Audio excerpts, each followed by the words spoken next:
नमस्कार दोस्तों, आप देख रहे हैं रॉयल बुलेटिन। दिल्ली के गोविंदपुरी स्थित भूमिहीन कैंप में हाल ही में हुई अतिक्रमण हटाओ कार्रवाई के बाद राजनीतिक सरगर्मियां अब तेज हो गई हैं। प्रदेश कांग्रेस कमेटी अध्यक्ष देवेंद्र यादव ने रविवार को इस इलाके का दौरा किया और पीड़ित परिवारों से मुलाकात की है। उन्होंने ये बताया है कि ये कैंप 1980 के दशक में बसा हुआ है, जहां हजारों लोग दशकों से अपने छोटे मोटे काम करके गुजारा कर रहे थे। देवेंद्र यादव ने कहा कि यहां आकर कई परिवारों से मिला, उनकी आंखों में आंसू और दिलों में दर्द साफ झलक रहा था।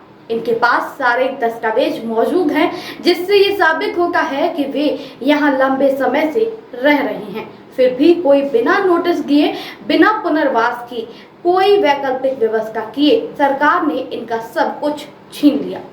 उन्होंने आगे कहा कि कई लोग रिक्शा चलाकर, घरेलू काम करके या फिर फैक्ट्रियों में काम कर अपनी रोजी रोटी कमा रहे थे, लेकिन अब उनके पास न छत है न काम। कांग्रेस नेता ने इस कार्रवाई को अमानवीय और जन विरोधी नीति करार दिया और सरकार से मांग की कि पीड़ितों को तुरंत राहत और पुनर्वास की सुविधा दी जाए। मुझे बहुत दुख है इस बात का कि यहाँ भूमिहीन कैंप, जिसमें लगभग 80 से और उससे पहले के भी लोग यहाँ पर रह रहे थे, उनको आज पूरी तरीके से नेस्तनाबूद कर दिया गया। उनके मकान तोड़ दिए गए और उनको कोई अल्टरनेट मकान नहीं दिया गया। मेरा यहाँ पर आने के पश्चात बहुत सारे परिवारों से मेरी मुलाकात हुई है। उनकी दुख और पीड़ा मैंने देखी है, उनके प्रूफ हमने देखे हैं, जो प्रूफ अपने आप में कहते हैं कि ये बहुत पुराने यहाँ पर रह रहे हैं, अपना गुजर बसर कर रहे हैं। कोई रेडी लगाता है, कोई फैक्ट्री में काम करता है, कोई मकान में जाके झाड़ू और पोछा करके अपना जीवन बसर कर रहा था। आज उनको बेघर करके सड़क पे छोड़ दिया गया है। तो हम ये बात कहना चाहते हैं कि भारतीय जनता पार्टी को जो उनका पॉलिसी है उसको चेंज करते हुए कहीं ना कहीं गरीब आदमी, जो इस दिल्ली को बनाने में जिनका बहुत बड़ा योगदान है, आज अगर दिल्ली सजी है, संवरी है, तो मैं मानता हूं कि उसमें बहुत बड़ा हाथ जो है वो इन गरीब परिवारों का है, जिन्होंने अपना जीवन दिल्ली को बनाने में लगा दिया। उनको उजाड़ने से पहले कम से कम उनको पक्का मकान दिया जाना चाहिए।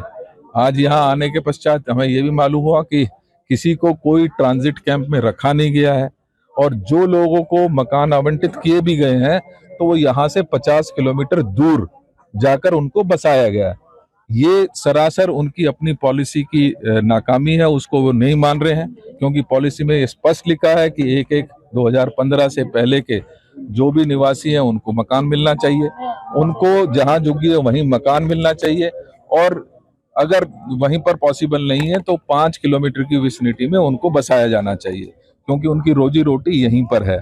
लिहाजा हम ये मांग भी करना चाहते हैं कि सबसे पहले तो कोई ना कोई ट्रांजिट कैंप बनाया जाना चाहिए, जहां पर सभी जो लोग यहाँ पर रह रहे थे लोग, उनको मकान दिया जाना चाहिए।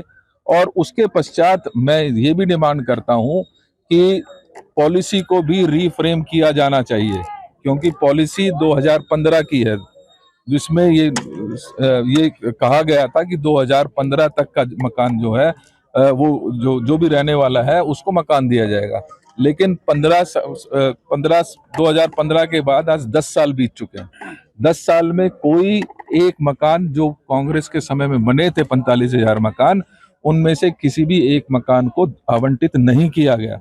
तो गलती सरकार की है, लिहाजा सरकार को इसके ऊपर रीथिंक करना चाहिए, और जो 2015 से 25 के लोग भी रहते हैं उनको भी इस स्कीम में शामिल किया जाना चाहिए।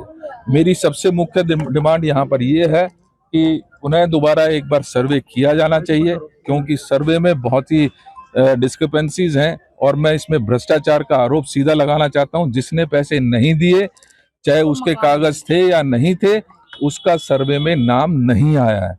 लिहाजा जिसके भी साथी, जो भी लोग परिवार के लोग यहाँ पर रहे हैं, उनका रीसर्वे किया जाना चाहिए और उनको प्रॉपर तरीके विस्थापित किया जाना चाहिए। इस मौके पर स्थानीय नेताओं और कार्यकर्ताओं ने भी प्रशासनिक रवैये की आलोचना की और आगे की लड़ाई का ऐलान कर दिया। आपको बता दूं, देवेंद्र यादव ने कहा है कि यदि जरूरत पड़ी तो कांग्रेस इस मुद्दे को विधानसभा से लेकर सड़क तक उठाएगी। आपकी राय हमें कमेंट में जरूर बताएं। ऐसे ही लेटेस्ट अपडेट के लिए हमारे चैनल रॉयल बुलेटिन को लाइक, शेयर और सब्सक्राइब करना न भूलें।